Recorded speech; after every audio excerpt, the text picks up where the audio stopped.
অর্থাৎ আখেরাত এক জীবন আছে, আখেরাতের জীবন এটা যারা বিশ্বাস করবা, বিশ্বাস করিয়া যারা চলবা, এরাও প্রকৃতপক্ষে কোরআন শরীফ এবং হাদিস শরীফের ভাষায় প্রকৃতপক্ষে আকলমন এবং বুদ্ধিমান মানুষ। বুদ্ধিমান মানুষ ও মানুষ আমরা মনে করি যে বুদ্ধিমান বলতে আমরা মনে করি যে যারে ঠকতা পারেন এই মনে হয় সবচাইতে বুদ্ধিমান, বা যার যত ধন দৌলত আছে, গাড়ি বাড়ি টাকা পয়সা সোনা গয়নার মালিক, এই প্রকৃত বুদ্ধিমান না। প্রকৃত বুদ্ধিমান মানুষ হইল ও মানুষ যে মানুষে দুনিয়ার জীবন আল্লাহর জিকিরের মাঝে সময় খাটায়। আখেরাতের জীবন একটা আছে, এই কথা তার দিলের মাঝে জাগা দেয়। আমি মারা যাইমু, মারা যাওয়ার বাদে আমি আল্লাহর দরবারও আমার জীবনের হিসাব দেওয়া লাগব। এই খৌফ এবং ডর লইয়া যারা গুনার কাম থাকি যারা বাঁচিয়া থাকব, আল্লাহর নবীর ভাষায় এরাও হইল প্রকৃত পক্ষের বুদ্ধিমান মানুষ। এরাও প্রকৃত জ্ঞানী মানুষ, আকলমন মানুষ, বুদ্ধিমান মানুষ। একজন ইমানদারের ইমানের বড় দাম। পুঁজি ছাড়া যেভাবে ব্যবসা করা যায় না, ঠিক তদ্রূপভাবে ইমানদার মুমিন মুসলমান আল্লাহর জান্নাত যাইতে হইলে ইমান থাকা লাগব। ইমানের পাশাপাশি আমলও থাকা লাগব, বালা আমল, সুন্দর আমল। লাগে আল্লাহ আমরা ফায়দা করার বাদেও জানাইয়া দিছেন, আল্লাযী খালাকাল মাউতা ওয়াল হায়াতা লিয়াবলুয়াকুম আইয়ুকুম আহসানু আমালা। আল্লাহ পয়লা আমরার জীবনের কথা কইরালাম, প্রথমে আল্লাহ আমরার মৌতর কথা প্রথমে ইয়াদ করাইয়া দিলাম। মুহাদ্দিসিন মুফাসসিরিনে কেরামে ইয়াতর বিখ্যাত লেখছেন যে আল্লাহ পয়লা মৌতর কথা কেনে কইলা।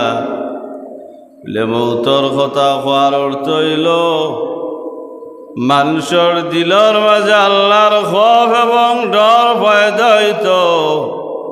মৌতর কথা জীবনের আগে হওয়ার অর্থ হইল মানুষে দুনিয়ার মহাব্বত ভরিয়া আল্লাহ বলতো না, মানুষে দুনিয়ার মায়াত ভরিয়া আল্লাহর জিকির তাকে গাফিল হইত না। এর লাগি আল্লাহ রব্বুল আলামিনে আমরার হায়াতি জীবনের কথা আলোচনা করার আগে মৌতর কথা আলোচনা আগে করা। এর বাদে আল্লাহ কইরা আল্লাযী খালাকাল মাউতা ওয়াল হায়াতা লিয়াবলুয়াকুম আইয়ুকুম আহসানু আমালা। আল্লাহ কইরা হায়াত দিছি, মৌত দিছি। উদ্দেশ্য কিতা? বলে উদ্দেশ্য হইল আহসানু আমালা, তোমরার খার আমল বালা, তোমরার খার আমল সুন্দর। আমলের প্রতিযোগিতাত খারাপ গইল। আল্লাহর জান্নাত যাইতে হইলে দুইটা গুণের অধিকারী থাকা লাগব।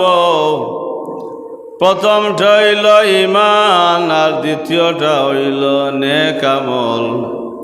কুরআন শরীফ আল্লাহ জানাইয়া দিলা, ইন্নাল্লাযীনা আমানু ওয়া আমিলুস সালিহাত, যারা ঈমান আনছেন আল্লাহর উপরে ঈমান আনছন, নবী রাসূল হকলর উপরে ঈমান আনছন, পালাবন্ধ তকদিরের উপরে ঈমান আনছন, আখিরাতের জীবনের প্রতি ঈমান আনছন, মরার পরে আবার জীবিত হইবা এটার উপরে ঈমান আনছন, আসমানি গ্রন্থ কিতাব হকলর উপরে ঈমান আনছন।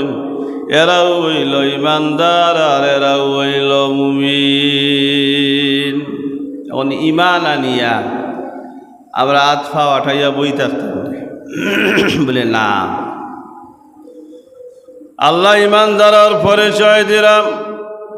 হুদাল লিল মুত্তাকিন আল্লাযীনা ইউমিনুনা বিল গায়বি ওয়া ইউকিমুনাস সালাহ। আল্লাহ গিরা ঈমানদার হইল এরা, মুমিন হইল এরা, আল্লাযীনা ইউকিমুনাস সালাহ, যারা নামাজ কায়েম করেন, নামাজ পড়েন, যাকাত দেন, রমজান শরীফর রোজা আইলে রোজা রাখেন। আর আল্লাহ যে দৌলত দিছেন, ও দৌলত থাকি দৌলতর একটা অংশ আল্লাহর রাস্তাত খরচ করেন। আল্লাহ যে দন দৌলত দিছেন এটার জাকাত আদায় করেন। গরিবর হক যেটা আছে এটা গরিবরে বুঝাইয়া দেন, আদায় করেন। ওরা হইল প্রকৃত হক্কর ঈমানদার, প্রকৃত হক্কর মুমিন। সুবহানাল্লাহ। তো হযরত হাজিরিন কোরআন শরীফের অন্য আয়াত আল্লাহ জানাইয়া দিলে আফালিয়াদহাকু কালিলান ওয়ালয়াবকু কাসীরা। আল্লাহ কইরা, ও দুনিয়ার মানুষ, তোমরা বেশি বেশি খান্দ আর আসো কমাইয়া, আসো কমাইয়া আর খান্দ বলাইয়া। ই খান্দন কিতা কোনো কিছু পাওয়ার লাগি খান্দন নেই। ই খান্দন হইল আখিরাতের জীবনের খান্দন। ই খান্দন দিয়ে কোনো মানুষের রাজি আর খুশি করার খান্দন নাই। ই খান্দন হইল যে কবরের জগত আমার হাল কিতা হইব। আমি তো গুনাহগার মানুষ, আমি তো এই দুনিয়া স্থায়ী নাই, পালাক্রমে একদিন আমি দুনিয়া ছাড়িয়া যাওয়া লাগব। আমি যখন কবরের অধিবাসী হয়ে যাব, তখন কবর যাওয়ার বাদে আমার হাল, আমার অবস্থা কিতা হইব আল্লাহ ছাড়া তো আর কেউ জানে না। ও খান্দর আল্লাহ কইরা যে দুনিয়ার আশি তামসা ফুর্তি আমুদও তোমরা বেশি জড়াইও না, ইটা কমাইয়া করো আর খান্দ বলাইয়া। আমরা ইমানদার মুখ দিয়ে খালি দাবি করে, কিন্তু আমরার মাঝে ইমানদারের কোনো আলামত নাই।